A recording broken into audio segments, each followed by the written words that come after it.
Welcome, everyone. I'm Dr. Rolandria Justice, and today we're talking about something every team needs, but not every leader knows how to intentionally build. That's psychological safety and connection. I call this session Lead with Safety because when leaders make safety the foundation, everything else, trust, innovation, performance, has room to grow. My hope is that you find this session to be helpful and also to provide practical strategies and tips to support your team development. So, a little bit about me. I've spent over 20 years in education as a teacher, principal, consultant, and adjunct professor. Much of my work has centered around helping leaders improve their organizations and also rediscover their confidence and authenticity. During my work in my dissertation, I created the Professional Authenticity Framework, which is all about leaders showing up fully as themselves while guiding others to thrive. Through my company, Justice Consulting Group, we partner with leaders and organizations to build environments where both leaders and their team members feel safe, valued, and able to do their best work. We offer virtual and in-person support to help leaders and organizations around the country. We do this through executive coaching, organizational health assessments, and tailored professional learning in addition to other services. So what do we mean by psychological safety? At its core, it's the shared belief that you can speak up, take risks, and show up as your authentic self without fear of embarrassment, blame, or punishment. And here's the thing, this isn't just about doing icebreakers and making people feel good. For leaders, psychological safety is tied directly to performance and offers a lot of benefits for them, including increased trust and collaboration amongst the team. It improves staff retention and engagement, and also creates the conditions for innovation and learning.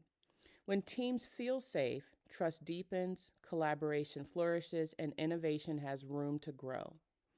But here's the real truth. It always starts with the leader.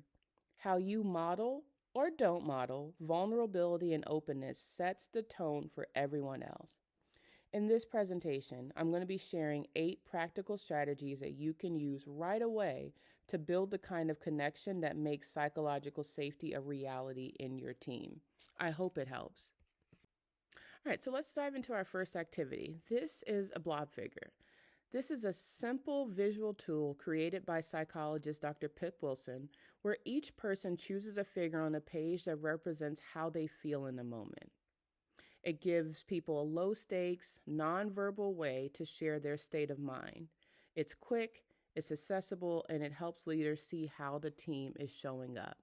So you would show this to your team and ask each team member to choose the blob figure that best represents how they're feeling in the moment, and then allow them to share their interpretation of the figure.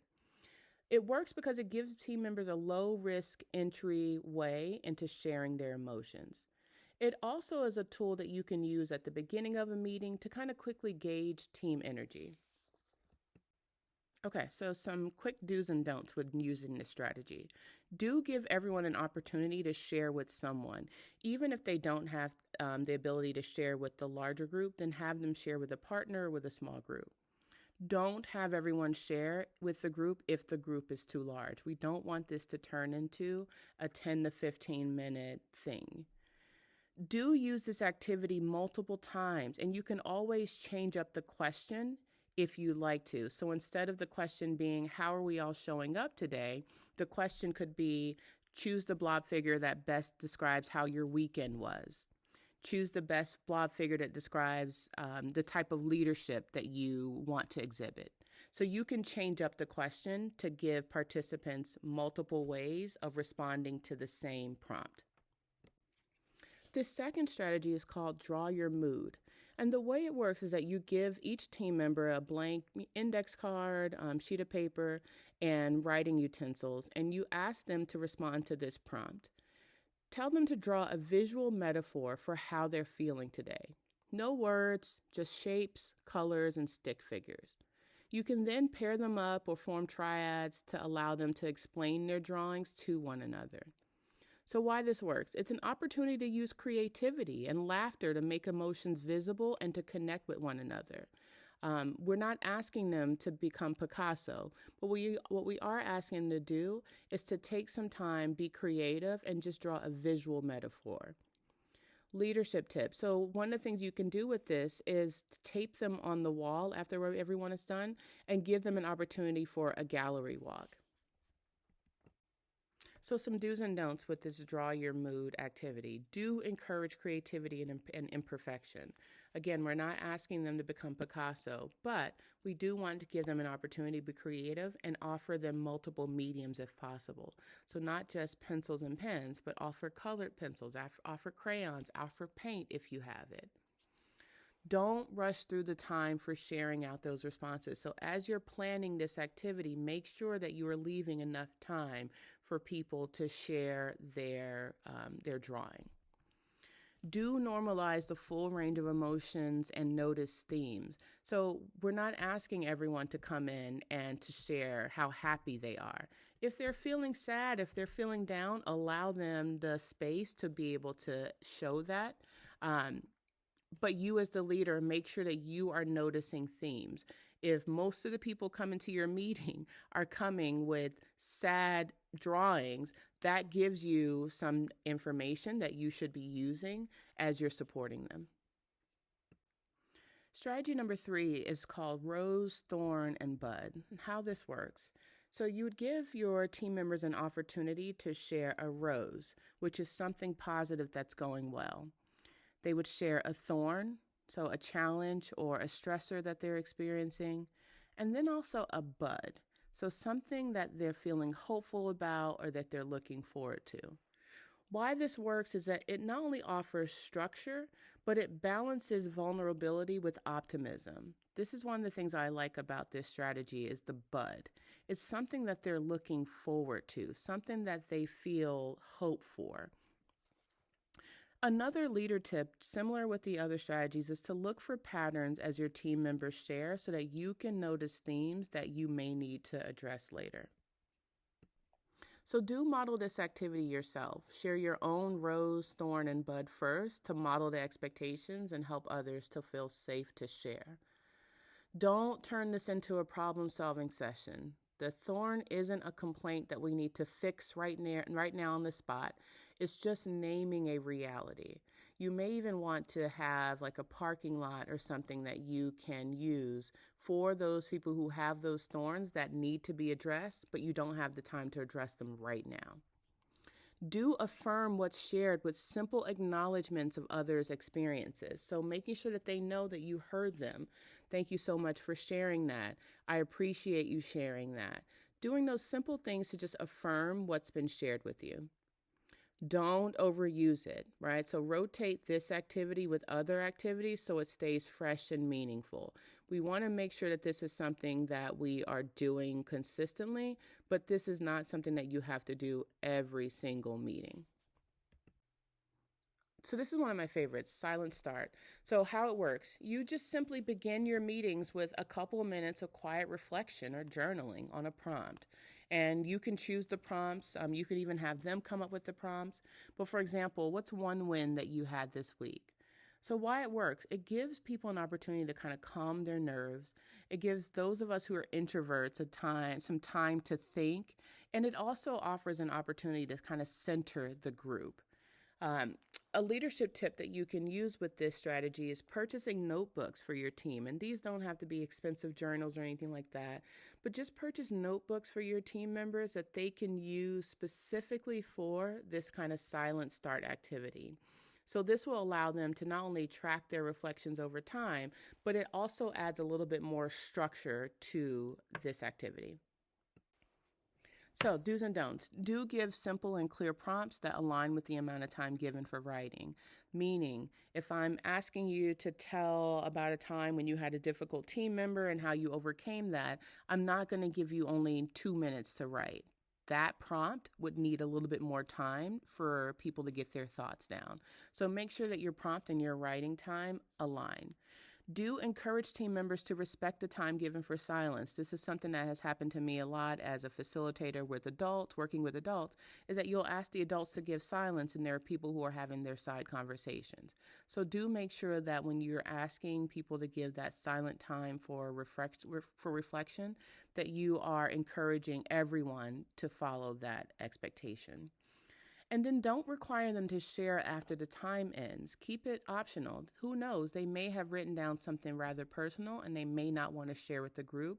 Give them that option to pass. This next strategy is called Identity Mapping Mini Check. So how this works is you invite each person to name one part of their identity that is influencing how they show up today. So for example, if they're a parent, if they're a mentor, if they're an advocate, but also ask them to share why that works. So it normalizes complexity and it just reminds us as leaders that people are bringing their whole selves to every interaction. So if they've just had an interaction with their child, they are showing up as that parent, even though they are also a leader on your team. So this type of strategy allows them to kind of share that, and also normalizes the idea that we're bringing our whole selves when we come to any kind of interaction. A leadership tip with this activity is that this activity can bring up a lot of feelings and discussion. So set a timer to ensure that everyone has a chance to share their responses. So do's and don'ts. So do frame the activity as voluntary and allow participants to pass if they would like. Hopefully they don't. But if they do, allow them that freedom to say, no, I'd like to pass. And don't pry if someone declines to share, right? It's none of your business. Allow them the space to say no. But do acknowledge the vulnerability that it does take to share. And make sure that you're thanking the people who are sharing their responses with the group. And then finally, don't single anyone out or spotlight any one identity repeatedly, right? We want to affirm them for sharing, but we don't want to make it seem as though we are spotlighting any one person or any one identity. Because again, we want to make sure that we're creating the psychological safety for others to feel comfortable to share the next time we do this activity. So with this activity, Circle of Trust, how it works. So in small groups, you ask each team member to respond to the prompt. What's one thing you need from this team to feel supported right now? So why this works? First of all, it builds empathy, but it also builds collective responsibility because you're putting yourself out there with the group to say, here's what I need, and allowing the group to be able to collectively respond to that need.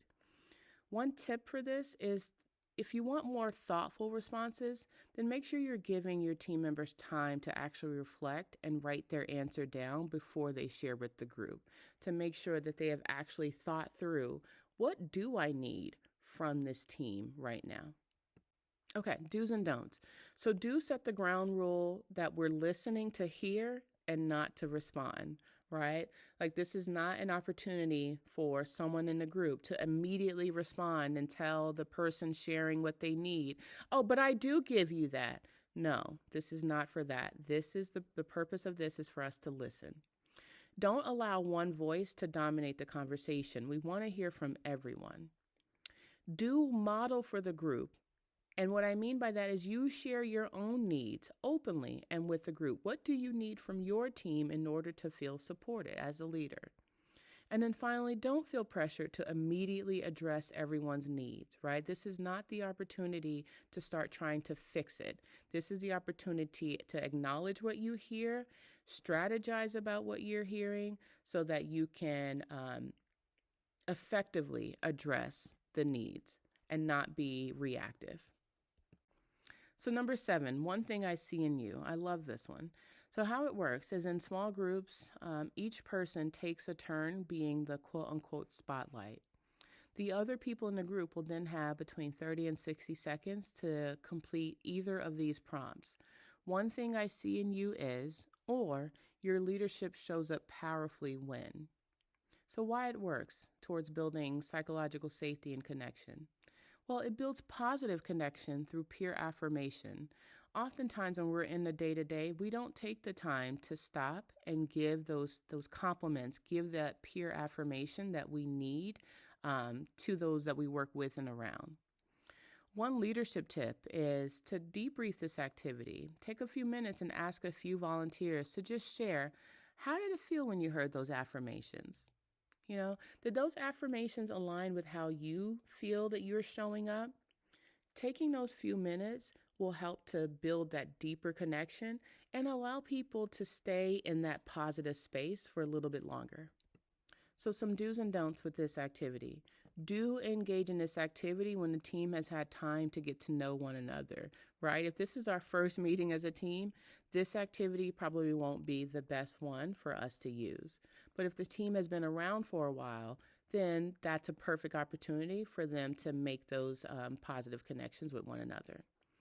Don't ignore if a team member is unable to identify an appropriate response for a colleague, right? That's telling you something. And as the leader, that's something that you need to flag for future conversations. Do use this activity when your team could use just a morale boost, right? Like you're noticing that we're feeling down, you're noticing that there's some tension. Doing an activity like this could help them to reconnect with those positive feelings that they have had with one another at some point. All right, and finally, number 8, if you really knew me. So how this works, team members will take turns completing the prompt for themselves.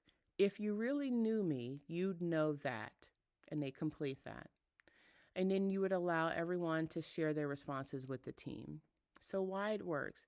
It deepens vulnerability and human connection, right? It's giving you as a team member more insight into how your team is showing up.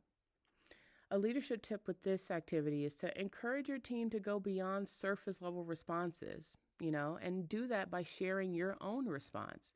Share a response that gives them some insight into you, but also models the level of vulnerability that you would like them to share with one another.